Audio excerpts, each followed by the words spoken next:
저와 재혼하시면 이제 돈 걱정은 안 하셔도 돼요.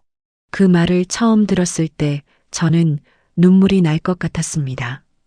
부끄러운 말이지만 사실이에요. 반지하 전세 만기가 2달도 채 남지 않았고 반찬가게 접은 뒤로는 식당 설거지와 도시락 부업으로 하루하루를 버티고 있었습니다. 자식들한테는 끝내 손을 벌리지 못했고 그렇다고 혼자서 전세 보증금을 다시 마련할 형편도 안 됐습니다. 그런 제 사정을 다 알면서도 그이는 괜찮다고 했습니다. 이제는 기대도 된다고 혼자 버티지 않아도 된다고 했습니다. 그 말이 얼마나 달콤했는지 그 집 분위기가 어딘가 어색하고 서두르는 느낌이 들었는데도 저는 모른 척하고 넘겼습니다. 늦게라도 기댈 곳이 생긴 줄 알았으니까요. 그런데 왜 그 집은 저를 그토록 서둘러 드리려 했던 걸까요? 이 이야기는 제가 그 손을 잡던 날부터 시작됩니다. 시작 전 구독과 좋아요로 함께 해주시고 어느 지역에서 듣고 계신지 댓글로 한 번씩만 남겨주세요. 그곳에 행복이 닿길 바라겠습니다. 그날 거래처 모임 자리는 제가 원래 가려던 자리도 아니었습니다. 아는 분이 억지로 등을 떠밀어서 따라간 자리였어요. 반찬가게 접은 뒤로는 그런 모임에 나갈 여유도 기분도 없었거든요.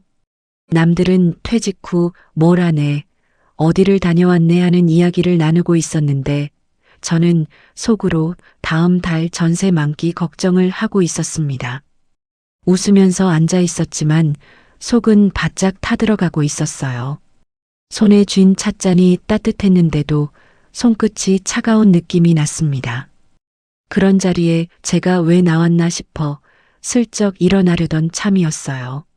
그때 맞은편에 앉은 분이 강태성 씨를 소개해 줬습니다. 68. 저보다 7살 위였습니다. 건물 몇 채와 연금이 있다는 이야기는 주변에서 먼저 해줬어요. 직접 자랑하는 사람이 아니었습니다. 오히려 조용하고 말이 없는 편이었고 제 쪽으로 먼저 말을 거는 일도 없었습니다. 모임 내내 그이는 과하게 웃지 않았고 남의 이야기에 억지로 맞장구를 치는 법도 없었습니다. 그게 처음엔 더 믿음직스럽게 느껴졌던 것 같아요. 뭔가를 팔려는 사람처럼 굴지 않았으니까요. 그냥 오래 살아온 사람의 무게가 느껴지는 분이었습니다. 모임이 끝나고 그이가 저를 따로 불러서 차 한잔 하자고 했습니다. 마다할 이유가 없었습니다. 그리고 그 자리에서 저는 생각보다 많은 이야기를 했습니다. 남편 먼저 보낸 이야기, 반찬가게 접게 된 이야기, 전세 만기가 코앞이라는 이야기까지요. 왜 그렇게 다 털어놓았는지는 지금도 잘 모르겠습니다. 오랫동안 혼자 싸우다 보면 누군가 그냥 들어주는 것만으로도 무장이 풀려버리는 것 같았어요. 따지거나 조언하거나 해결책을 내놓으려 하지 않고 그냥 듣고만 있는 사람이 그때 제겐 제일 편했습니다. 그이는 제 이야기를 다 듣고 나서도 가엾다거나 안 됐다는 말을 하지 않았습니다. 그냥 말했어요. 많이 힘드셨겠다고요. 딱 그 말이었어요. 그 말이 왜 그렇게 마음에 걸렸는지 모르겠습니다. 위로라기엔 짧고 빈말이라기엔 눈빛이 너무 조용했습니다. 저는 그날 집에 돌아오는 버스 안에서 이상하게 눈물이 날 것 같았습니다. 울지는 않았어요. 그냥 뭔가가 목 언저리까지 차올랐다가 내려갔습니다. 그 뒤로 몇 번을 더 만났습니다. 그이는 만날 때마다 제 쪽 이야기에 먼저 귀를 기울였습니다. 오늘 어땠냐고, 밥은 먹었냐고, 몸은 괜찮냐고요. 사소한 것들이었는데 그런 사소함이 오래 혼자 살아온 사람한테는 꽤 크게 느껴지거든요. 10년 넘게 혼자 살면서 누가 저한테 오늘 밥은 먹었냐고 물어봐 준 게 언제였나 싶었습니다. 자식들도 바쁘고 친구들도 각자 살기 바쁘고 저는 늘 괜찮다는 말을 먼저 꺼내는 사람이었으니까요. 그이 앞에서는 처음으로 그 말을 먼저 하지 않아도 됐습니다. 그러다 어느 날 저녁 조용한 식당 구석 자리에서 그이가 그 말을 꺼낸 겁니다. 저와 재혼하시면 이제 돈 걱정은 안 하셔도 된다고요. 숨이 잠깐 멎었습니다. 너무 이르다고 생각하면서도 동시에 이 기회를 놓치면 어떡하나 하는 마음도 들었습니다. 반지하 원룸 전세 만기는 이미 2달도 채 남지 않았고 보증금을 다시 마련할 방법은 없었고 자식들한테는 끝내 손 벌리기 싫었습니다. 제 자식들도 넉넉하지 않다는 걸 알았으니까요. 그이는 제 표정을 보면서 덧붙였습니다. 천천히 생각하셔도 된다고, 서두르지 않아도 된다고 했습니다. 서두르지 않아도 된다는 말이 오히려 저를 더 편하게 만들었어요. 압박하지 않는다는 느낌이었거든요. 저는 며칠을 혼자 생각했습니다. 밤에 반지하 창문 너머로 발목 지나가는 사람들 발을 보면서 이 방에서 또 한 해를 버텨낼 수 있을까 생각했습니다. 생각할수록 답이 안 나왔어요. 그렇게 저는 그 손을 잡았습니다. 혼인신고는 하지 않고 일단 같이 살아보자는 건 그이 쪽 제안이었습니다. 서로 익숙해지는 시간이 필요하다고 했어요. 저도 무리하게 서두를 생각이 없었습니다. 그보다 먼저 그 집에 들어가 보는 게 순서라 생각했고 며칠 뒤 그이가 집으로 초대를 했습니다. 아파트였습니다. 바다가 멀리 보이는 층이었어요. 현관에 들어서는데 공기부터 달랐습니다. 오래된 집이었지만 관리가 잘 돼 있었고 거실창 너머로 보이는 풍경이 제가 살던 반지하와는 딴 세상이었습니다. 저도 모르게 한번 숨을 들이켰어요. 한 번도 탐낸 적 없는 풍경인데 막상 눈앞에 두고 나니 가슴 한쪽이 서늘하게 당겼습니다. 욕심이라기보다는 오래 고생한 사람이 느끼는 어떤 허기 같은 것이었어요. 그날 아들 강현우 씨와 며느리 박지연 씨가 마침 와 있었습니다. 아버지 쪽에서 먼저 얘기가 간 모양이었는데 두 사람 다 유난히 반갑게 맞아줬습니다. 며느리가 먼저 제 손을 두 손으로 꼭 잡으면서 말했어요. 어머님, 오시기 잘하셨어요. 아버님 혼자 계셔서 저희가 얼마나 걱정했는지 몰라요. 아직 아무것도 정해진 게 없는데 어머님이라고 불렀습니다. 그때는 그게 정겹게 들렸습니다. 가족처럼 받아준다는 느낌이랄까요? 아들 현우 씨도 건강하게 잘 지내셔야 해요. 아버지도 좋은 분 모시면 저희도 마음이 놓이거든요라며 웃었습니다. 그 웃음이 자연스러워서 계산된 것이라는 생각을 하지 못했습니다. 사람 좋아 보이는 웃음이 꼭 진심인 건 아니라는 걸 그때 저는 아직 몰랐어요. 저녁을 같이 먹고 차를 마셨습니다. 며느리가 직접 과일을 깎아서 내왔고 아들은 이런저런 안부를 물었습니다. 분위기가 나쁘지 않았어요. 오히려 따뜻했습니다. 그런데 저녁을 먹는 내내 뭔가 하나가 자꾸 마음에 걸렸어요. 집안 어딘가에서 인기척이 났습니다. 조용한 방 쪽에서 간간히 소리가 들렸는데 아무도 그 방 얘기를 먼저 꺼내지 않았습니다.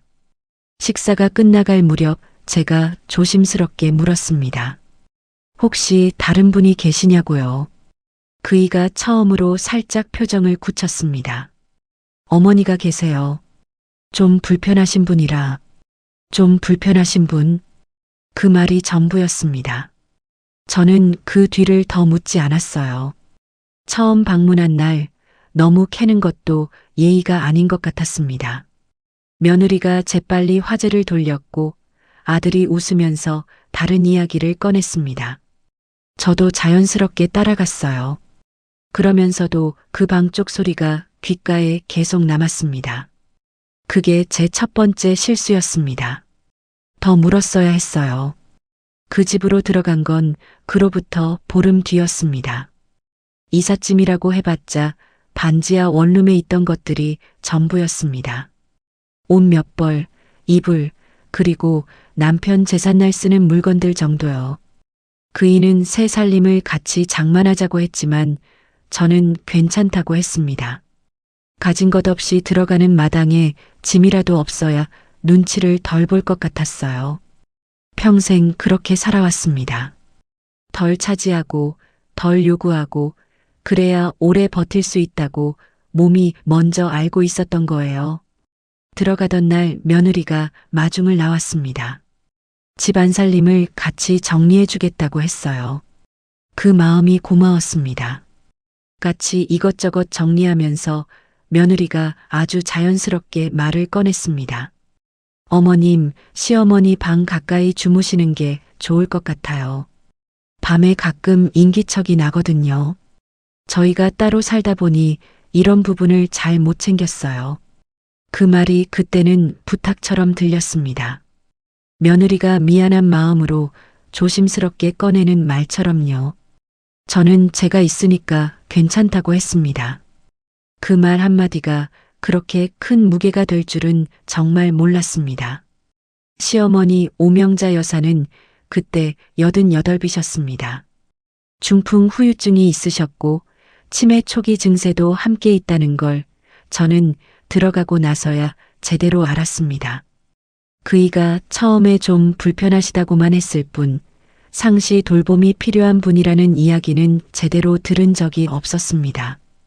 오히려 시어머니 방에서 풍기는 냄새와 방 한쪽에 차곡차곡 쌓여있던 기저귀 상자와 찬장 위에 빼곡하게 놓인 약봉지들이 저보다 먼저 그 사실을 알려줬습니다. 저는 그걸 보면서도 내색하지 않았어요. 들어온 첫날부터 얼굴 찌푸리는 사람이 되고 싶지 않았습니다. 시어머니는 그날 방문 틈으로 저를 한번 보시더니 금방 고개를 돌리셨습니다. 알아보시는 건지 아닌지도 알 수 없었어요. 그저 조용하셨습니다. 그 조용함이 처음엔 다행이다 싶었습니다. 그런데 나중에 알고 보니 조용한 게 편한 게 아니었어요. 말씀을 못 하시는 거였으니까요. 그날 밤 저는 잠이 잘 오지 않았습니다. 천장을 보면서 이런저런 생각이 오갔습니다. 들어오기를 잘한 건지 모르겠다는 생각이 처음으로 들었습니다. 하지만 이미 반지하 원룸 전세 만기는 지났고 짐도 옮겼고 돌아갈 곳은 없었습니다. 그냥 버텨보자고 마음을 다잡았습니다. 적응하면 괜찮아질 거라고, 처음이라 낯선 거라고, 어디 가서 산들 처음은 다 이렇다고 스스로를 달랬어요. 눈을 감으면 그나마 마음이 좀 가라앉는 것 같았습니다. 그런데 새벽 2시쯤이었습니다. 시어머니 방에서 소리가 났어요. 무언가 넘어지는 소리였는데 그이는 깊이 주무시고 있었습니다. 저는 혼자 일어나 방문을 열었습니다. 시어머니가 침대 가장자리에 위태롭게 앉아 계셨어요. 무슨 말을 하시려는 건지 아니면 그냥 일어나시려는 건지 알 수 없었습니다. 저는 조심스럽게 다가가 다시 눕혀드렸습니다. 이불을 여며드리고 방문을 살며시 닫고 나왔습니다. 다시 방으로 돌아와 누웠습니다. 손이 약간 떨렸어요. 무섭거나 힘들어서라기보다는 뭔가를 막 실감한 사람처럼요.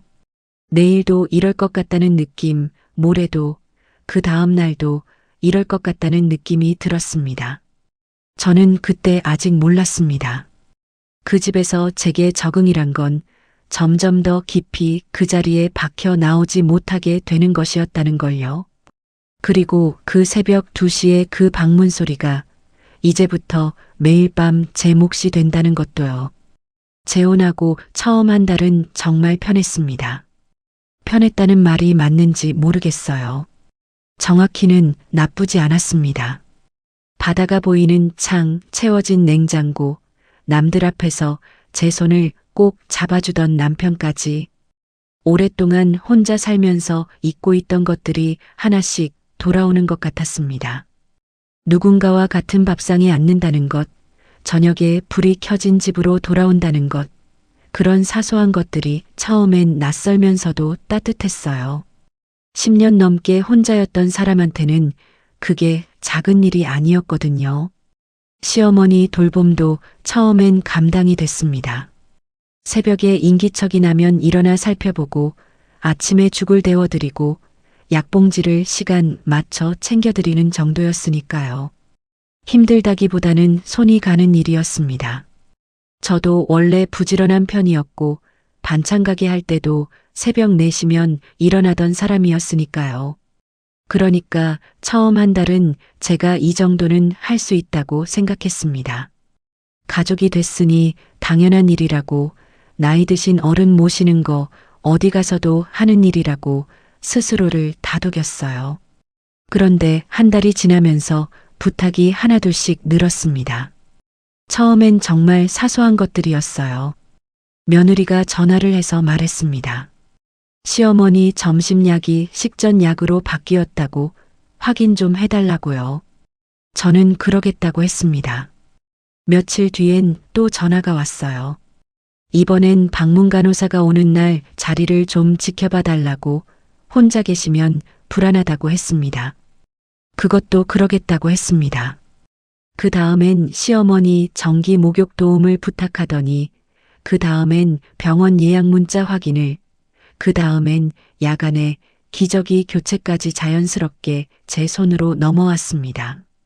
어느 순간부터인지 정확히 기억이 나지 않아요. 하나씩 넘어올 때마다 저는 그냥 받았고, 그걸 다 받고 나서야 제가 얼마나 많은 걸 들고 있는지 실감이 났습니다. 그러니까 부탁이라기보다는 물이 스며들듯이 들어온 거였어요. 어느 날 보니 이미 흠뻑 젖어 있는 것처럼요. 재혼 2달쯤 됐을 무렵 저는 새벽 5시마다 일어나고 있었습니다. 일어나면 먼저 시어머니 방을 들여다봤습니다. 주무시고 계신지, 기저귀는 괜찮은지 확인하고 이상이 있으면 교체해 드렸습니다. 그 다음엔 죽을 끓였어요. 시어머니는 치아가 많이 안 좋으셔서 부드러운 것만 드실 수 있었는데 전날 저녁에 미리 불려놓은 쌀로 아침마다 죽을 새로 끓였습니다. 식히고 간 맞추고 적당한 온도가 됐는지 손목으로 확인하고 숟가락으로 드릴 수 있게 준비해 드렸습니다. 그 사이에 남편 아침 밥상도 따로 봐야 했어요. 그이는 죽을 못 드시는 분이었거든요. 낮 동안은 약을 챙기고 방문 간호사가 오는 날이면 옆에 자리를 지켰습니다. 시어머니가 낯선 사람을 무서워하셔서 간호사가 오면 손을 잡아드려야 했거든요. 오후엔 산책 보조를 했습니다. 휠체어를 끌고 복도 끝까지 갔다 오는 짧은 거리였지만 시어머니 몸무게를 옮기고 자세를 잡아드리는 게 생각보다 쉬운 일이 아니었어요. 저녁엔 밥상을 따로 봐드리고 밤엔 주무시기 전에 한 번 더 들여다봤습니다. 그게 하루였습니다. 그이와 단둘이 앉아 이야기를 나눌 시간은 어느 순간부터 없어졌어요. 밥을 같이 먹어도 제 마음 한쪽은 항상 시어머니 방 쪽에 가 있었고 남편과 대화를 시작하다가도 소리가 들리면 먼저 일어났습니다. 그이는 그게 당연한 것처럼 받아들였습니다. 한 번도 고마다는 말을 먼저 꺼낸 적이 없었어요. 그냥 다들 이렇게 사는 거 아니냐는 식으로, 집안일이 그러면 안 되냐는 식으로 넘어갔습니다. 며느리 박지연 씨는 그 무렵부터 자주 전화를 했습니다. 전화를 받을 때마다 목소리가 살갑고 다정했어요. 어머님 덕분에 저희가 정말 살 것 같아요. 어머님이 계셔서 우리 가족이 안심이에요. 그런 말들을 했습니다. 처음엔 그 말들이 고마웠어요. 인정받는다는 느낌이 들었으니까요. 그런데 그 칭찬이 끝나면 어김없이 부탁이 이어졌습니다. 이번 주 방문 간호사가 오는 날 좀 일찍 준비해 달라고, 다음 주 외래 진료 때 접수 서류를 미리 챙겨 달라고요. 칭찬과 부탁이 항상 세트였어요.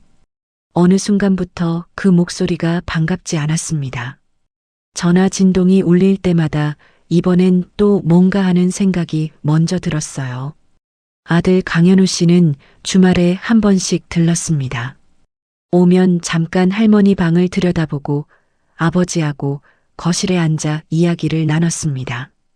저는 그 시간에 부엌에서 간식을 준비하거나 시어머니 방 정리를 했어요. 현우 씨가 제가 부엌에서 나오면 어머님 고생하십니다라고 했습니다. 공손했어요. 그런데 그 공손함이 어딘가 딱딱했습니다. 감사한 마음에서 나온 말이 아니라 해야 할 말을 하는 사람의 목소리였어요. 눈이 웃지 않는 얼굴이었습니다. 한 번은 제가 시어머니 낮 식사를 챙기고 나서 거실에 잠깐 앉았는데 현우 씨와 그이가 나누는 이야기가 들렸습니다. 들으려 한 게 아니라 그냥 들렸어요. 현우 씨가 말했습니다. 아버지, 요양병원은 진짜 비싸거든요. 지금처럼 하는 게 제일 나아요. 그이가 맞장구를 쳤고 두 사람 다 목소리가 편안했습니다. 저는 그 말을 듣고 잠자코 부엌으로 다시 들어갔습니다. 지금처럼 하는 게 제일 낫다는 말이 오래 머릿속을 맴돌았습니다. 그 무렵 며느리가 말실수를 한 번 했습니다. 제가 시어머니 방 청소를 마치고 나오던 길에 며느리가 전화 통화를 하고 있었어요. 거실 소파에 앉아서 목소리를 낮추고 있었는데 저는 복도 쪽에서 걸어오다 그만 다 들어버렸습니다. 간병인 쓰는 것보다 훨씬 낫죠. 이번엔 좀 오래 가는 것 같아요. 딱 거기까지였습니다. 며느리는 제 인기척에 통화를 끊었고 아무렇지 않은 척 웃으며 말했습니다. 어머님, 청소 다 하셨어요? 고생하셨다. 저는 그냥 네 하고 방으로 들어왔습니다. 아무 말도 하지 않았어요. 할 말이 없어서가 아니라 아직은 때가 아니라는 걸 몸이 먼저 알았습니다. 간병인보다 낫다는 말. 그 말이 제 안에서 천천히 가라앉았습니다. 슬프다기보다는 선명해지는 기분이었어요. 아, 이 사람들이 저를 어떻게 보고 있구나. 그게 처음으로 또렷하게 들어온 순간이었습니다. 그날 밤 저는 남편한테 조심스럽게 말을 꺼냈습니다. 시어머니 돌봄이 생각보다 범위가 넓다고, 혼인신고도 아직인데 제가 주 간병인처럼 되고 있는 것 같다고요. 남편은 처음엔 제 말을 듣는 척했습니다. 그런데 제가 말을 이어가자 표정이 달라졌어요. 짐짓 편안한 얼굴로 말했습니다. 가족인데 이 정도는 해야지.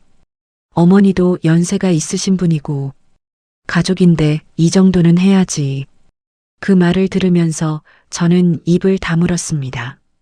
더 말해봤자 내가 불평하는 사람이 될 것 같았거든요. 그리고 솔직히 말하면 두려웠습니다. 이 집에서 밀려나면 다시 돌아갈 방 한 칸을 구하기도 막막했으니까요. 보증금도 없고 모아둔 돈도 없고 나이는 61였습니다. 그 두려움이 제 입을 막았어요. 그게 이 집이 저를 조용하게 만드는 방식이었던 것 같습니다. 협박한 것도 아니었고 소리를 지른 것도 아니었습니다. 그냥 제가 나갈 수 없다는 걸 그 집 사람들도 알고 있었고 저도 알고 있었습니다. 그 사실 하나가 벽이 됐어요. 그날 이후부터 저는 달라지기 시작했습니다.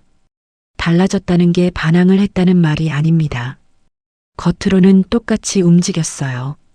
새벽에 일어났고 죽을 끓였고 약을 챙겼고 청소를 했습니다. 달라진 건 눈이었습니다. 전에는 그냥 지나쳤던 것들을 하나씩 눈에 담기 시작했어요. 시어머니 방 서랍에 꽂혀 있는 방문간호 일정표, 정기 배송으로 오는 기저귀 영수증, 병원에서 오는 예약 문자, 그리고 한 번은 서랍 깊숙이 들어가 있던 오래된 약 봉투를 발견했습니다. 봉투에 이름이 적혀 있었는데 제 이름이 아니었습니다. 저보다 먼저 이 집에 있었던 사람의 이름이었어요. 그 봉투를 손에 들고 저는 한참 서 있었습니다. 저보다 먼저 이 자리에 있었던 사람. 그 사람도 저처럼 이 방 앞에서 새벽에 일어났을까요? 그 사람도 저처럼 가족이 됐다고 믿었을까요? 그 사람은 어떻게 이 집을 나갔을까요? 손이 조금 떨렸습니다. 무서워서가 아니었어요. 이제 진짜 알아야겠다는 생각이 들었기 때문입니다. 저는 봉투를 다시 서랍에 넣고 방에서 나왔습니다. 아무 내색도 하지 않았어요. 그냥 부엌으로 가서 저녁 준비를 했습니다. 하지만 그날부터 저는 조용히 눈을 뜨기 시작했습니다. 저를 참고 사는 사람으로 본 그 집이 제가 눈을 뜨고 있다는 걸 알았을까요? 그날은 시어머니 대학병원 신경과 정기 외래가 있는 날이었습니다. 전날 밤부터 준비했어요. 시어머니가 입으실 겉옷을 꺼내놓고 챙겨가야 할 약봉지와 진료 수첩을 가방에 넣었습니다. 병원 가는 날은 평소보다 1시간은 더 일찍 움직여야 했거든요. 시어머니를 씻겨드리고 옷을 입혀드리고 죽을 먹여드리고 휠체어에 앉혀드리는 것까지 다 제 몫이었으니까요. 그 순서를 하나라도 빠뜨리면 병원 접수 시간을 놓치게 되니까 전날 밤부터 머릿속으로 순서를 되짚었습니다. 남편은 그날 아침에 약속이 생겼다고 했습니다.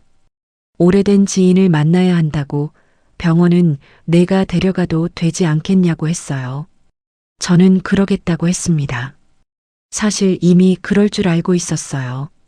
처음 한두 번은 같이 따라갔지만 그 뒤로는 항상 이런저런 이유가 생겼거든요.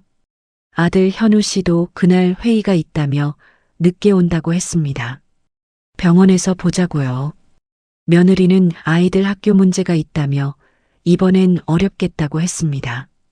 결국 접수부터 대기, 검사실 이동, 화장실까지 모두 제 몫이었습니다. 그게 이미 익숙해져 있었다는 게 더 무서운 일이었어요. 이상하다고 생각하면서도 그냥 하는 사람이 되어 있었으니까요. 병원 가는 길은 순탄하지 않았습니다. 휠체어를 밀고 엘리베이터를 타고 지하 주차장으로 내려가는 것부터가 일이었어요. 시어머니가 엘리베이터 소리에 놀라시는 편이라 탈 때마다 손을 꼭 잡아드려야 했습니다. 차에 옮겨 태우는 것도 혼자 하기엔 힘에 부쳤어요. 그래도 했습니다. 다른 방법이 없었으니까요. 병원에 도착해서 접수를 하는데 창구 직원이 보호자 서류를 확인하더니 저를 올려다봤습니다. 그리고 물었어요.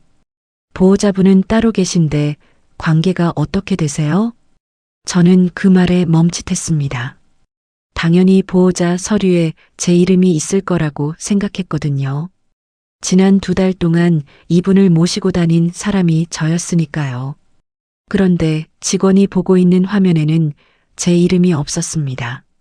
주 보호자는 아들 강현우로 등록되어 있었고 간병 연락처는 며느리 박지연 번호였습니다. 저는 잠깐 뭐라고 해야 할지 몰라서 그냥 말했습니다. 같이 사는 사람이라고요. 직원은 더 묻지 않고 그냥 접수를 처리해 줬습니다. 하지만 저는 그 자리에서 한동안 움직이지 못했어요. 2달 동안 새벽마다 일어나고 기저귀를 갈고 죽을 끓이고 약을 챙기고 이렇게 병원까지 데려온 사람이 저였는데 정작 병원 기록에는 제 이름 한자도 없었습니다. 그게 그냥 행정적인 실수라고 넘어가기엔 뭔가 가슴 한쪽이 서늘했어요. 대기실에서 기다리는 동안 현우 씨한테 문자가 왔습니다. 회의가 길어진다고 진료 시작할 때쯤 도착할 것 같다고요. 저는 알겠다고 답했습니다. 시어머니 옆에 앉아 순서를 기다리면서 음료수를 하나 뽑아드렸어요. 시어머니는 종이컵을 2손으로 잡으시려다 흘리셨습니다. 얼른 닦아드리고 옷이 젖지 않았나 확인하고 새 컵으로 다시 드렸습니다. 시어머니는 뭐라고 말씀하시려는 것 같았는데 소리가 제대로 나오지 않았어요. 그냥 저를 한번 바라보시다 다시 고개를 떨구셨습니다. 그 눈빛이 이상하게 마음에 남았습니다. 미안하다는 건지 모르겠다는 건지 그냥 피곤하신 건지 알 수가 없었어요. 그래도 저는 계속 옆에 앉아 있었습니다. 달리 할 수 있는 게 없었거든요.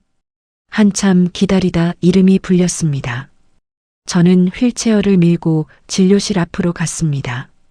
그때 마침 현우 씨가 도착했어요. 숨을 조금 고르면서 걸어오더니 시어머니한테 잠깐 인사를 했습니다. 그리고 제가 당연히 같이 들어가려는 줄 알고 한 발 앞으로 내딛는 순간 현우 씨가 제 팔 앞을 살짝 막았습니다. 손을 잡은 것도 아니고 그냥 팔을 가로막듯이 섰어요. 그리고 말했습니다. 상담은 가족이 들을게요. 어머님은 밖에 계세요.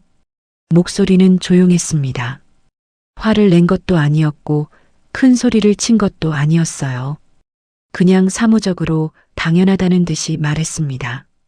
그게 더 이상했어요.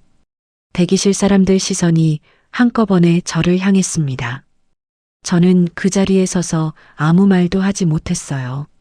방금 전까지 휠체어를 밀고 온 사람이 저였습니다. 접수를 하고 대기를 하고 음료수를 드리고 옷에 흘린 걸 닦아드린 사람이 저였습니다. 그런데 의사 앞에서 설명을 들을 자격은 없다는 거였습니다.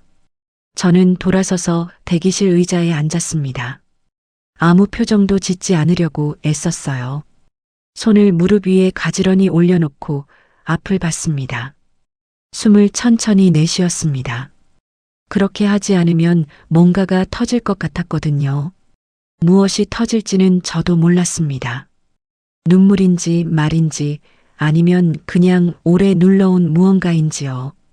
진료가 끝나고 현우 씨가 나왔습니다. 저한테 진료 내용을 따로 설명해 주지 않았어요. 시어머니 휠체어를 제 쪽으로 밀어주면서 수고하셨어요 라고만 했습니다. 그 말이 더 이상했어요. 수고하셨어요. 마치 오늘 하루 일한 사람한테 하는 말 같았습니다. 가족한테 하는 말이 아니라요. 저는 집으로 돌아오는 길 내내 말이 없었습니다. 시어머니를 옆에 앉혀두고 운전을 하면서 자꾸 그 장면이 머릿속에서 재생됐어요. 살짝 팔을 막으면서 말하던 현우 씨 얼굴, 대기실에서 일제히 저를 향하던 시선들, 상담은 가족이 들을게요 라는 그 말이요. 가족이 들을게요. 그러면 저는 뭔가요? 집에 도착해서 시어머니를 방에 모셔드리고 이불을 여며드렸습니다. 시어머니가 제 손을 잠깐 붙잡으셨어요. 꼭 쥐는 힘이 아니라 그냥 살짝 닿는 정도였는데 저는 그 손을 한동안 그대로 두었습니다. 시어머니가 먼저 손을 놓으실 때까지요. 그날 오후 시어머니 방을 정리하다가 서랍 안쪽에서 오래된 서류 봉투를 발견했습니다. 지난번에 발견했던 약 봉투 옆에 끼어 있던 거였어요. 꺼내보니 방문 요양 신청서 사본이었습니다. 날짜를 보니 꽤 오래된 서류였어요. 신청자 란에 아들 이름이 적혀 있었고 서비스 내용 란에는 식사 보조, 위생관리, 체위 변경이라고 쓰여 있었습니다. 그 아래에는 담당자 의견 칸이 있었는데 거기에 이런 말이 적혀 있었습니다. 상시 간병 필요, 가족 보호자 상주 권장이라고요. 저는 그 서류를 한참 들여다봤습니다. 상시 간병 필요, 가족 보호자 상주 권장. 이 말이 적힌 서류가 이미 서랍 안에 있었다는 건 이 집은 진작부터 누군가의 손이 필요했다는 뜻이었습니다. 그리고 그 손이 며느리도 아들도 아닌 새로 들어올 사람이 되어야 한다는 계획이 있었다는 뜻이기도 했습니다. 서류를 내려놓으면서 저는 천장을 잠깐 올려다봤습니다. 숨이 조금 막혔어요. 화가 나는 건지 슬픈 건지 잘 모르겠는 그런 감각이었습니다. 뭔가를 크게 잘못 짚은 사람이 느끼는 그 허탈함 같은 거요. 저보다 먼저 있었던 약 봉투 속 이름, 이미 오래전에 작성된 방문 요양 신청서, 그리고 병원 기록에 없는 제 이름까지 조각들이 하나씩 맞춰지기 시작했습니다. 저녁에 며느리한테서 전화가 왔습니다. 오늘 병원 잘 다녀왔냐고 수고했다고요. 그리고 자연스럽게 덧붙였습니다. 앞으로 외래는 한 달에 2번이라고 그때마다 어머님이 모시고 가주시면 된다고요. 저는 알겠다고 했습니다. 전화를 끊고 나서 한동안 손에 폰을 쥔 채로 있었어요. 며느리는 오늘 병원 보호자 서류 이야기를 한마디도 꺼내지 않았습니다. 제가 대기실에 혼자 앉아 있었던 이야기도, 상담 자리에서 제가 빠졌던 이야기도요. 그냥 수고했다고, 앞으로도 잘 부탁한다고 했습니다. 그 태어남이 저한테는 오히려 더 많은 걸 알려줬습니다. 이 사람들은 오늘 일이 문제라고 생각하지 않는다는 걸요. 그날 밤 저는 오래전에 써뒀던 수첩을 꺼냈습니다. 반찬 가게 할 때 쓰던 거였어요.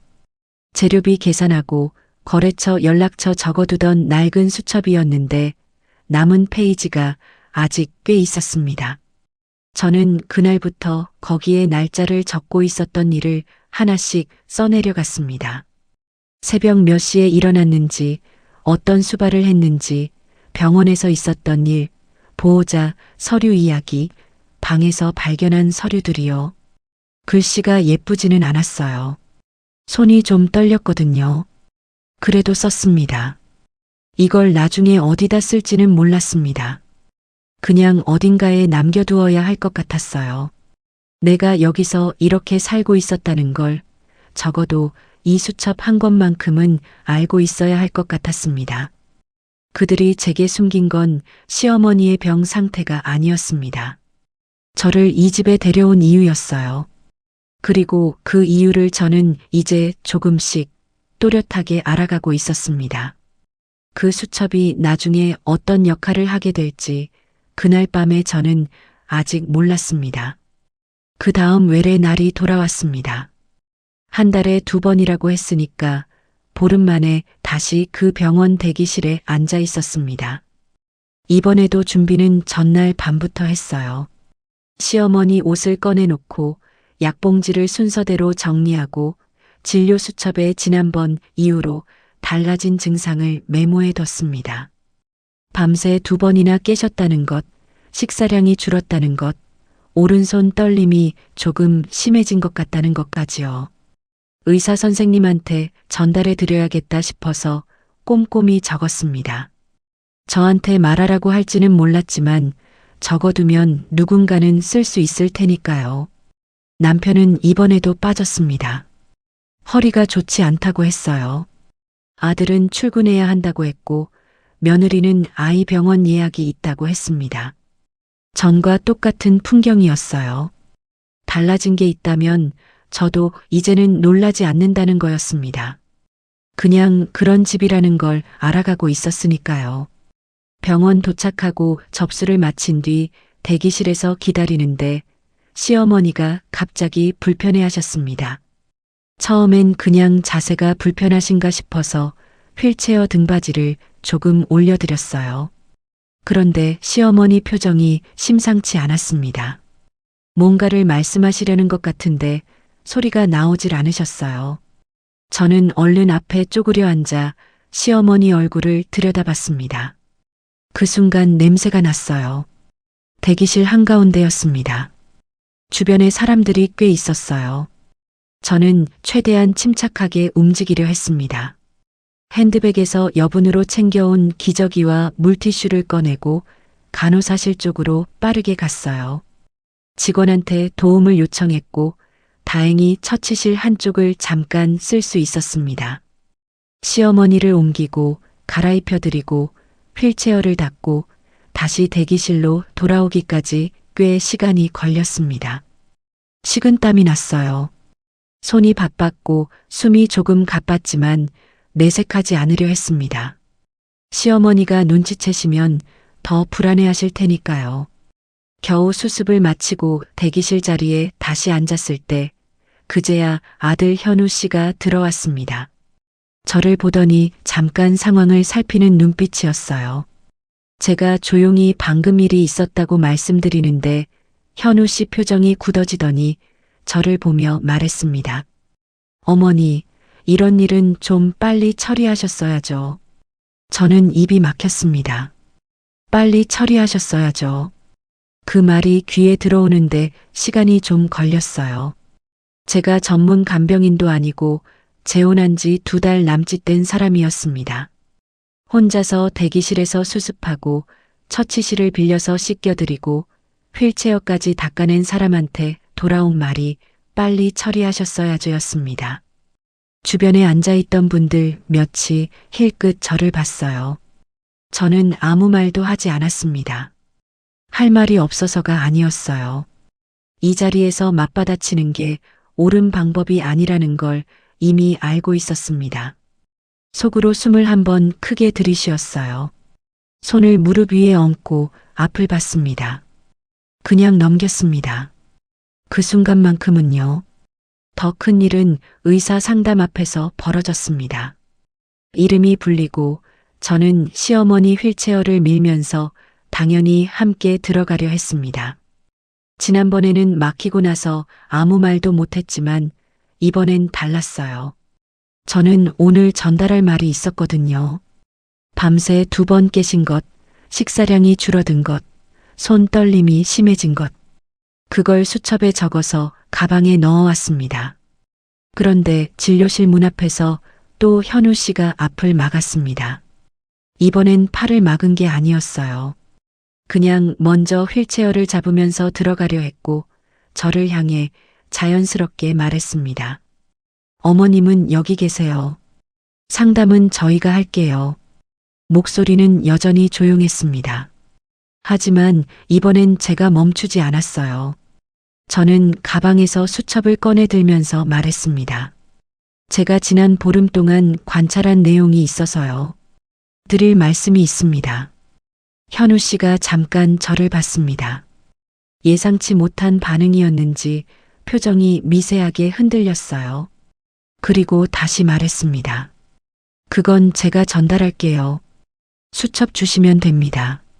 수첩을 달라고 했습니다. 제 손으로 적은 것을 가져다가 본인이 전달하겠다고요. 대기실에 있던 사람들이 또 이쪽을 봤습니다. 저는 수첩을 그냥 내밀지 않았어요. 잠깐 그대로 서 있다가 말했습니다. 알겠습니다. 그리고 돌아서서 대기실 의자에 앉았습니다. 수첩은 가방 안에 그대로 넣었어요. 주지 않았습니다. 아무도 그 사실을 몰랐을 거예요. 현우 씨는 이미 진료실 문을 열고 들어가고 있었으니까요. 저는 대기실 의자에 앉아서 무릎 위에 가방을 올려놓았습니다. 가방 안에는 수첩이 있었고 수첩 안에는 보름치 기록이 있었습니다. 그 기록 안에는 오늘 대기실에서 있었던 일도 이미 적혀 있었어요. 날짜와 함께요. 진료가 끝나고 나온 현우 씨는 제게 진료 결과를 알려주지 않았습니다. 시어머니 약이 하나 바뀌었다는 말만 했어요. 그것도 제가 먼저 물어봐서 나온 말이었습니다. 저는 고개를 끄덕이고 약국으로 이동했습니다.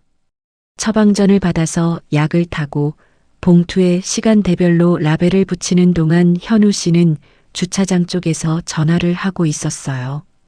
약을 다 정리하고 나서 저는 화장실에 잠깐 들어갔습니다. 거울 앞에 서서 제 얼굴을 봤어요. 오늘 몇 시에 일어났는지, 얼마나 움직였는지, 대기실에서 어떤 일이 있었는지, 진료실 앞에서 어떻게 섰는지, 그 모든 게 얼굴에 고스란히 남아 있었습니다. 피곤한 얼굴이었어요. 그런데 이상하게도 눈빛은 달랐습니다. 전보다 또렷해진 느낌이었어요. 저는 세면대에서 손을 씻고 얼굴을 한번 가볍게 닦았습니다. 그리고 나왔어요. 집으로 돌아오는 길에 현우 씨 차가 먼저 나갔습니다. 저는 시어머니를 옆에 태우고 천천히 운전해서 왔어요.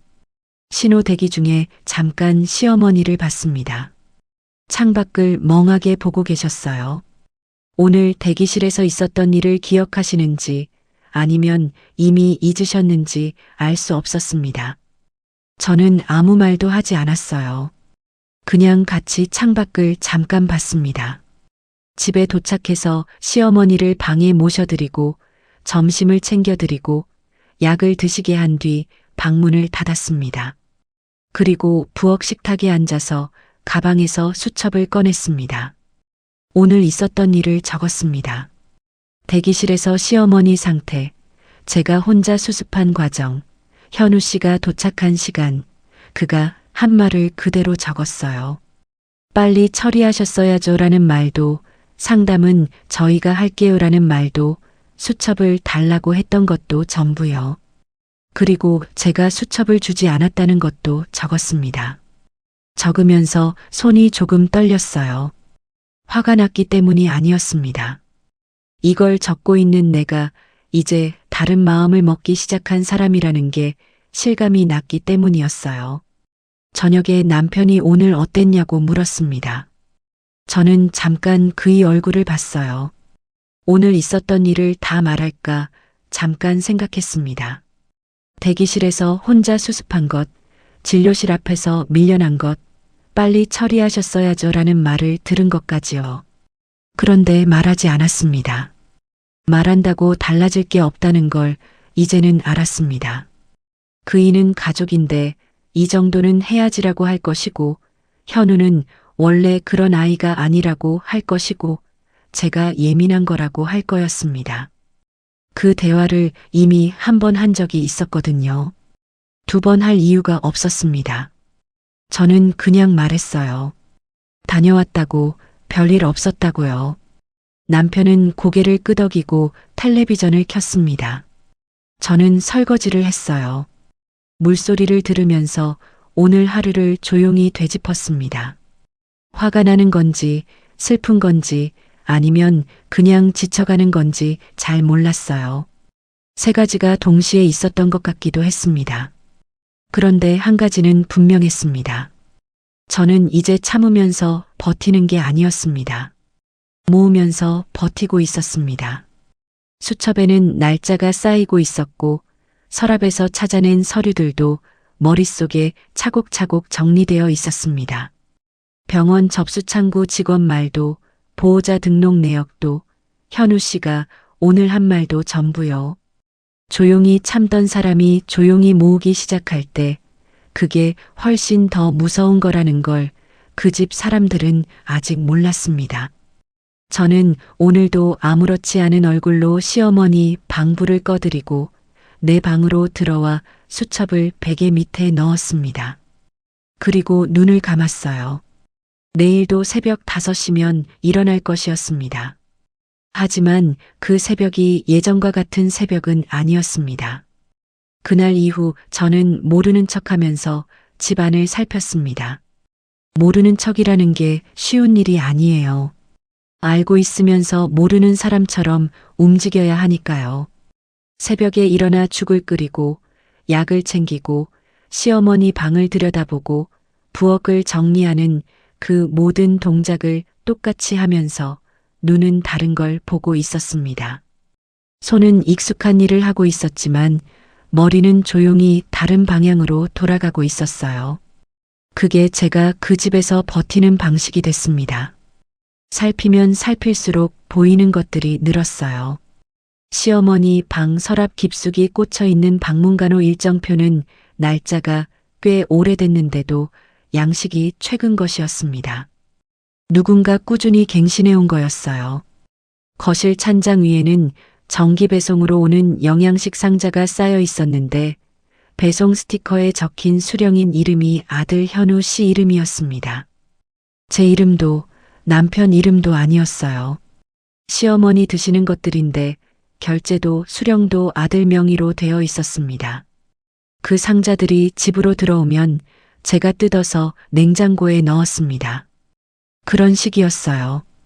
관리는 저, 명의는 따로. 병원에서 오는 예약 문자도 살폈습니다. 남편 폰으로 오는 문자였는데 남편이 두고 간 폰을 충전해 드리다 보면 화면에 뜨는 걸 볼 수 있었어요. 다음 외래 날짜, 검사 안내, 방문 간호사 방문 일정까지 전부 그 폰으로 들어오고 있었습니다. 남편은 그 문자들을 제게 미리 알려준 적이 없었어요. 제가 먼저 확인하고 챙기는 구조였습니다. 그게 우연이 아니라는 걸 저는 이미 알고 있었습니다.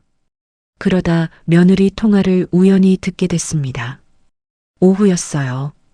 시어머니 낮잠 시간에 맞춰 저도 잠깐 쉬려고 방에 들어가려던 참이었는데 거실 쪽에서 며느리 목소리가 들렸습니다. 그날따라 며느리가 집에 와 있었어요. 특별한 이유는 없었고 아버님 드릴 것이 있다며 잠깐 들렀다고 했는데 남편은 외출 중이었습니다. 며느리는 소파에 앉아 전화 통화를 하고 있었어요. 저는 복도 쪽에 서 있었습니다. 며느리는 제가 방에 들어간 줄 알았던 모양이에요. 목소리를 낮추긴 했는데 집이 조용하다 보니 다 들렸습니다. 이번엔 오래 가는 것 같아요. 간병인 쓰는 것보다 훨씬 낫죠. 그쪽은 돈이 나가잖아요. 잠깐 상대방 말을 듣더니 다시 말했습니다. 어머님이 손도 빠르시고 워낙 성실하신 분이라서요. 당분간은 괜찮을 것 같아요. 거기까지였습니다. 제가 발걸음 소리를 냈는지 아니면 인기척이 났는지 며느리가 통화를 끊었습니다. 그리고 돌아보면서 웃었어요. 아무렇지 않게요. 어머님 주무셨어요? 저는 괜찮다고 했습니다. 그냥 물 한 잔 마시러 나왔다고 했어요. 부엌에서 물을 따라 마시면서 손이 조금 떨렸습니다. 잔을 세면대에 내려놓는데 소리가 나지 않게 천천히 내려놓았어요. 깨뜨릴 것 같아서가 아니었습니다. 소리 없이 움직이는 게 그 순간 제가 할 수 있는 전부였으니까요. 며느리가 돌아가고 저는 방에 들어와 수첩을 꺼냈습니다. 오늘 들은 말을 그대로 적었어요.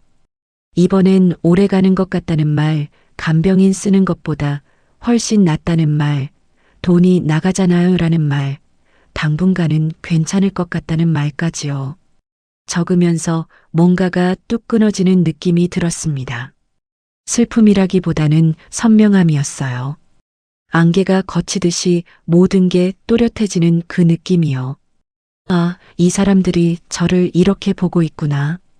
처음 든 생각이 그거였습니다. 그 다음에 든 생각은 이랬어요.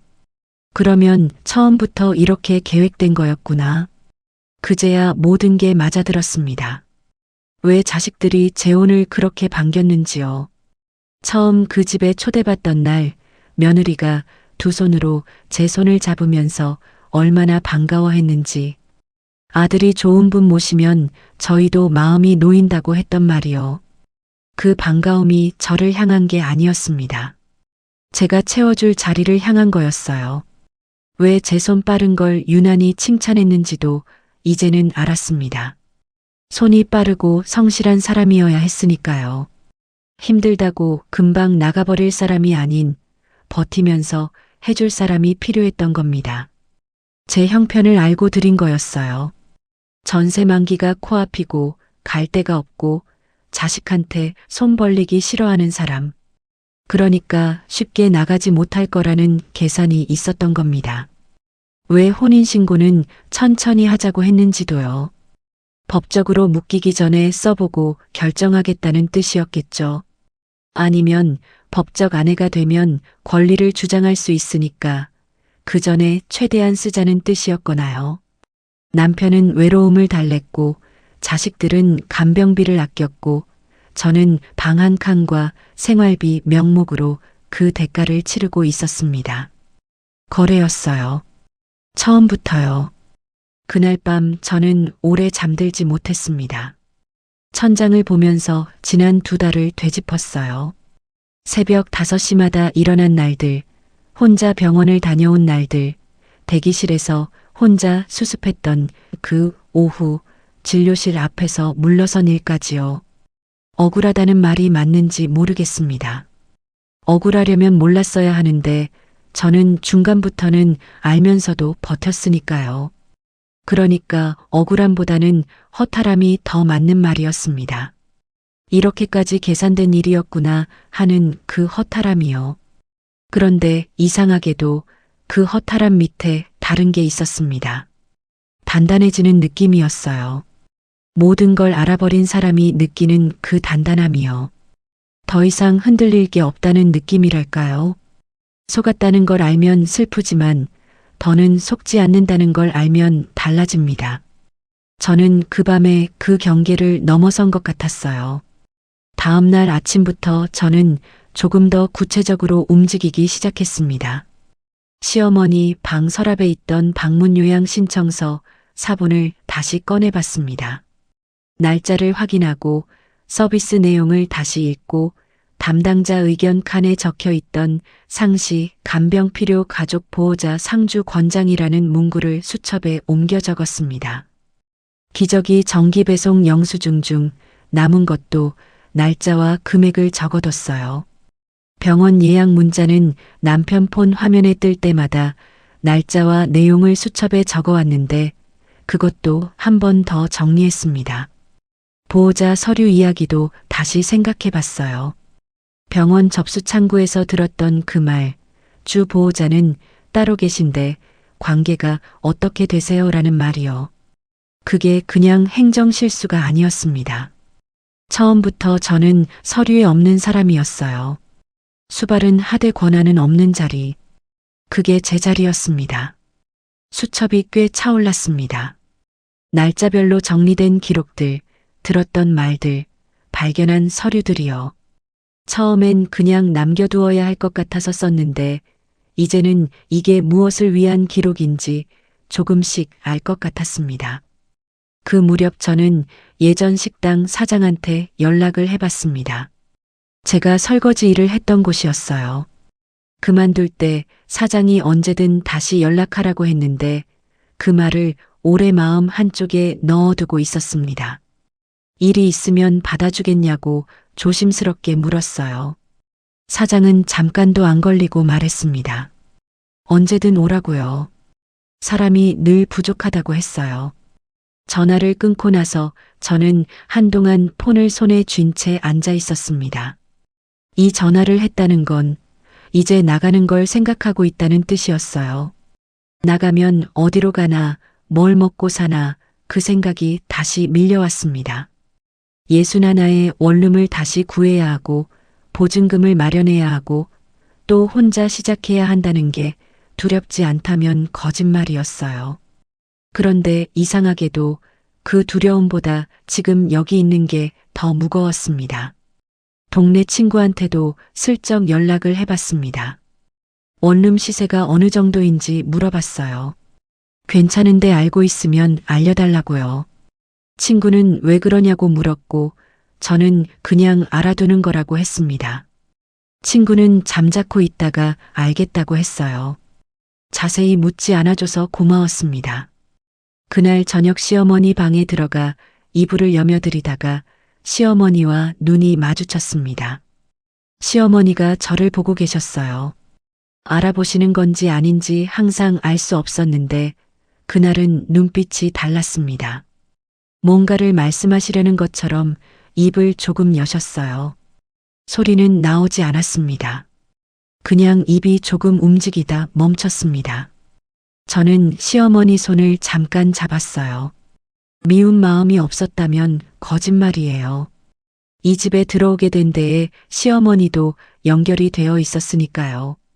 하지만 이분이 선택한 일이 아니었습니다. 아프고 몸이 자유롭지 않고 말도 제대로 못하시는 분이 선택할 수 있는 건 아무것도 없었어요. 저도 이 집도 이 상황도 전부 다른 사람들이 만든 거였습니다. 그래서 손을 잡았어요. 잠깐이었습니다. 방에서 나오면서 저는 마음을 정했습니다. 빈손으로 나오면 끝이라는 걸 알았습니다. 그러니까 아직은 때가 아니었어요. 더 모아야 했습니다. 서류, 기록, 통화 내용, 그리고 나갈 자리까지요. 다 준비되면 그때 나가는 거였습니다. 조용히 참던 사람이 마음을 바꾸면 누가 제일 먼저 불안해질까요? 그 집은 아직 몰랐습니다. 제가 이미 마음을 바꿨다는 걸요. 준비하는데 보름이 걸렸습니다. 겉으로는 아무것도 달라지지 않았어요.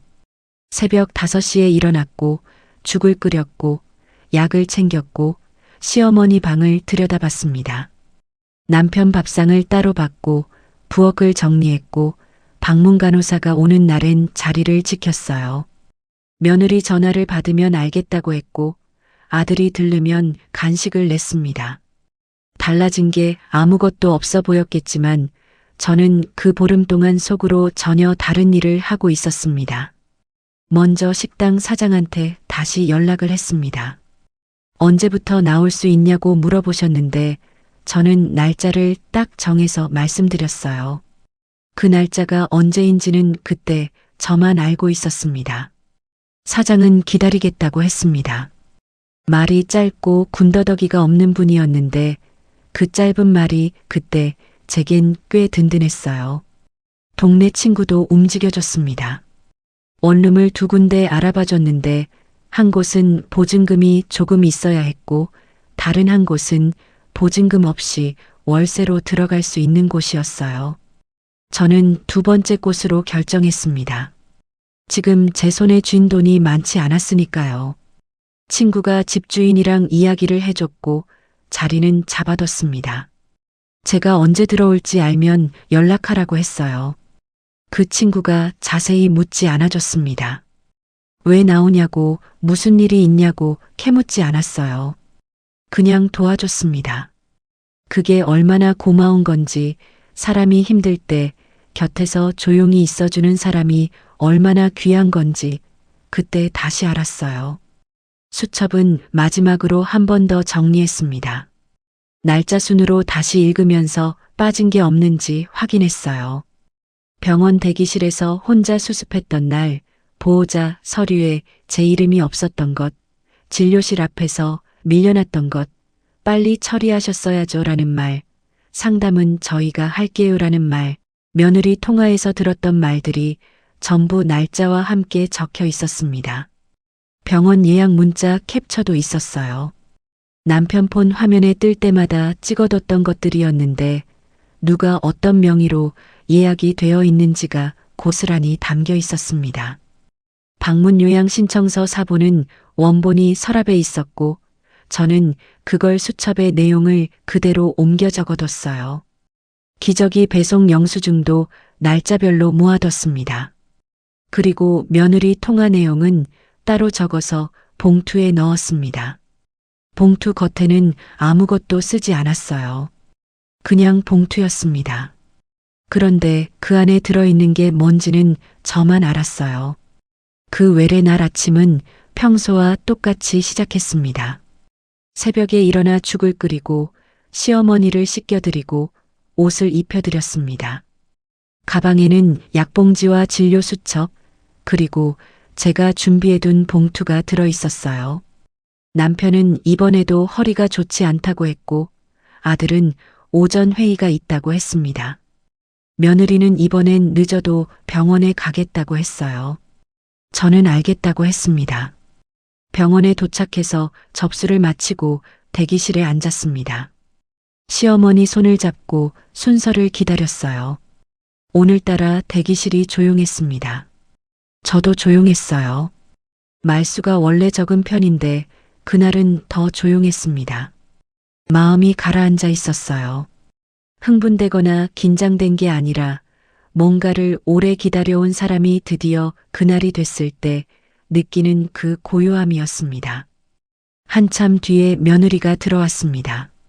숨을 조금 고르면서 걸어오더니 저한테 웃으면서 말했어요. 어머님, 먼저 와 계셨네요. 고생하셨어요.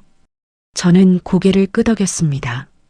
며느리가 자리에 앉으면서 자연스럽게 덧붙였어요. 어머님, 이런 건 이제 익숙해지셔야죠. 앞으로도 계속 이렇게 될 텐데. 익숙해지셔야죠. 저는 그 말을 듣는 순간 숨을 한번 고르게 들이쉬었습니다. 오래 참아온 것들이 그 말 한마디에 전부 정렬되는 느낌이었어요. 더 이상 참아야 할 이유가 없어진 순간이었습니다. 저는 가방에서 봉투를 꺼냈습니다. 대기실 한가운데였습니다. 주변에 사람들이 앉아 있었어요. 저는 목소리를 높이지 않았습니다. 소리를 지르거나 울거나 하지 않았어요. 그냥 조용하고 또렷하게 말했습니다. 익숙해져야 하는 건 제가 아니에요. 며느리가 저를 봤습니다. 표정이 살짝 굳었어요. 저는 계속 말했습니다. 저를 가족이라 불러놓고 수발만 맡긴 분들이 익숙해지셔야죠. 봉투를 열었습니다. 안에서 종이들을 꺼냈어요. 병원 보호자 등록 내역 사본, 방문간호 일정표, 기저귀 배송 영수증들, 방문 요양 신청서에 적혀 있던 내용을 옮겨 적은 수첩 페이지, 그리고 며느리 통화 내용이 적힌 종이까지요. 하나씩 무릎 위에 올려놓으면서 말했습니다. 2달 동안 새벽마다 일어나서 죽을 끓이고 기저귀를 갈고 혼자 병원을 다녔습니다. 그런데 병원 서류에는 제 이름이 한자도 없더군요. 보호자는 따로 있고 간병 연락처도 따로 있고 저는 그냥 같이 사는 사람이었습니다. 며느리 얼굴이 하얗게 질렸습니다. 간병인 쓰는 것보다 훨씬 낫다고 하셨죠. 이번엔 오래 가는 것 같다고도 하셨고요. 당분간은 괜찮을 것 같다고도 하셨어요. 다 들었습니다. 며느리가 입을 열었지만 말이 나오지 않았어요. 마침 그때 아들 현우 씨가 들어왔습니다. 상황을 보더니 얼굴이 굳었어요. 빠르게 걸어오면서 목소리를 낮춰 말했습니다. 어머님, 여기서 이러시면 안 됩니다. 일단 밖에서 얘기하시죠. 저는 현우 씨를 봤습니다. 밖에서 할 이야기가 아닙니다. 이 병원에서 시작된 일이니까 여기서 끝내는 게 맞아요. 현우 씨가 제 옆에 서서 종이들을 내려다봤습니다. 그 눈빛이 달라지는 게 보였어요. 계산하는 눈빛이었습니다. 이게 어디까지 퍼질지, 어떻게 수습해야 할지를 재는 눈빛이요. 저는 그 눈빛을 보면서 더 또렷하게 말했습니다. 저는 아내로 들어왔습니다. 노모 병수발하러 들어온 게 아니에요. 그 차이를 처음부터 아셨으면서 모른 척 하신 거잖아요. 대기실이 조용해졌어요. 주변에 앉아있던 분들이 이쪽을 보고 있었지만 저는 개의치 않았습니다. 오히려 이 자리가 맞는다고 생각했어요. 이 병원 대기실에서 제가 혼자 수발을 하고 혼자 수습을 하고 혼자 대기실에 앉아 있었으니까요. 이 자리에서 말하는 게 맞았습니다. 그때 남편이 들어왔습니다. 허리가 아프다고 했는데 나온 거였어요. 누가 연락을 한 것 같았습니다. 남편은 상황을 보더니 저한테 다가와 낮은 목소리로 말했어요. 문희 씨, 일단 진정하고 집에 가서 얘기하자고. 저는 남편을 봤습니다. 오래 봤어요. 이 사람이 나쁜 사람인지 아닌지는 아직도 잘 모르겠습니다. 계획적으로 저를 속인 건지 아니면 그냥 편한 쪽으로 흘러가도록 놔둔 건지요. 하지만 그게 이제는 중요하지 않았어요. 결과가 같았으니까요. 저는 조용히 말했습니다. 집에 가서 짐 쌀게요. 남편이 뭔가를 더 말하려 했는데 저는 이미 종이들을 봉투에 다시 넣고 가방을 챙기고 있었습니다. 시어머니 휠체어를 며느리 쪽으로 밀어드렸어요. 말없이요. 며느리가 휠체어를 받아쥐는 손이 떨리는 게 보였습니다. 저는 대기실을 걸어 나왔습니다. 등 뒤에서 남편이 저를 불렀어요. 현우 씨가 뭔가를 말하는 소리도 들렸습니다. 저는 돌아보지 않았어요. 자동문이 열리고 바깥 바람이 얼굴에 닿았습니다. 차갑고 깨끗한 바람이었어요. 그 바람을 맞으면서 저는 처음으로 숨을 크게 들이쉬었습니다. 집에 돌아와 짐을 쌌습니다. 많지 않았어요. 들어올 때도 짐이 없었으니까요. 옷 몇 벌, 이불, 남편 제삿날 쓰는 물건들, 그리고 수첩이었습니다. 수첩은 맨 마지막에 챙겼어요. 가방 제일 안쪽에 넣었습니다. 남편이 집에 들어왔습니다. 제가 짐을 싸고 있는 걸 보더니 말했어요. 예민하게 굴지 말아요. 오해가 있는 것 같은데 차분히 얘기하면 되잖아. 예민하다는 말. 저는 그 말을 듣고 잠깐 멈췄습니다. 2달 동안 새벽마다 일어난 게 예민한 거였나요? 병원 서류에 이름도 없이 수발을 한 게 예민한 거였나요? 대기실에서 혼자 수습하고 진료실 앞에서 밀려난 게 예민한 거였나요? 저는 그 말에 대꾸하지 않았습니다. 대꾸할 가치가 없었어요. 가방을 들고 일어서면서 말했습니다. 저는 아내로 들어왔지 노모 병수발하러 들어온 게 아닙니다. 그것만 말씀드릴게요. 그렇게 그 집을 나왔습니다. 원룸은 작았습니다. 반지 안은 아니었어요. 1층이었는데 창문으로 햇빛이 들어왔습니다. 짐을 풀고 나서 창가에 잠깐 앉았어요. 아무 생각도 하지 않으려 했는데 생각이 자꾸 왔습니다. 잘한 건지, 앞으로 어떻게 되는 건지, 나이 61에 다시 혼자 시작하는 게 맞는 건지요. 그런데 이상하게도 마음이 전보다 가벼웠습니다. 몸은 피곤했어요. 오늘 하루가 길었으니까요. 그런데 가슴 쪽이 달랐습니다. 오래 무거운 걸 들고 다니다가 내려놓은 사람이 느끼는 그 가벼움이요. 식당 일은 이틀 뒤부터 시작했습니다. 사장이 반겨줬어요. 아무것도 묻지 않고 앞치마를 건네줬습니다. 저는 그게 좋았어요. 설명하지 않아도 되는 자리, 그냥 일하면 되는 자리가 그때 제겐 제일 편했습니다. 나중에 동네 친구한테 들었습니다. 제가 나온 뒤 그 집이 꽤 어수선해졌다고 했어요. 간병비 문제로, 방문 요양 문제로 서로 책임을 미루면서 크게 다퉜다고 했습니다. 아들은 돈을 더 내기 싫다고 했고, 남편은 자식들이 나서야 한다고 했고, 며느리는 자기 일이 아니라고 했다고요. 제가 2달 동안 그 자리에서 그 모든 걸 혼자 하고 있었던 겁니다. 제가 빠지고 나서야 그 무게가 얼마였는지 보였던 거겠죠. 저는 그 이야기를 듣고 아무 말도 하지 않았어요. 통쾌하다기보다는 그냥 그렇구나 싶었습니다. 예상했던 일이었으니까요. 제가 없어서 힘들어진 게 아니라 처음부터 그 무게를 제대로 나눌 생각이 없었던 사람들이라는 게 드러난 거였습니다. 원룸 창가에서 햇빛이 들어오는 아침이면 저는 가끔 그 집 생각을 했습니다. 바다가 보이는 창, 채워진 냉장고, 남들 앞에서 제 손을 잡아주던 그이. 처음 그 집에 들어서던 날 가슴이 서늘하게 당겼던 그 풍경이요. 그게 가끔 생각났습니다. 나쁜 기억만은 아니었어요.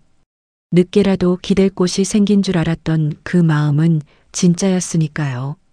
하지만 진짜인 건 제 마음뿐이었습니다. 그 집의 계산은 처음부터 달랐어요. 제 인생이 무너진 줄 알았습니다. 재혼하고 2달 만에 짐을 싸서 나왔으니까요. 61에 다시 원룸으로, 다시 설거지 일로 돌아왔으니까요. 그런데 무너진 건 제 인생이 아니었습니다. 저를 참고 사는 사람쯤으로 보고 계산을 세웠던 그 집이 무너진 거였어요. 저는 지금도 새벽에 일찍 일어납니다. 하지만 이제는 제 밥을 먹으려고 일어나요. 제 하루를 시작하려고요. 그 차이가 생각보다 훨씬 큰 차이였습니다. 몸은 예전보다 더 힘들지도 몰라요. 하지만 마음은 그 집 어느 날 새벽보다 훨씬 편합니다. 여러분이라면 그런 집에서 끝까지 버티셨을까요? 저는 버티지 않았습니다. 나왔어요. 그게 제가 61에 할 수 있었던 가장 용감한 일이었습니다. 끝까지 들어주셔서 감사합니다. 구독과 좋아요는 다음 이야기를 이어갈 힘이 됩니다.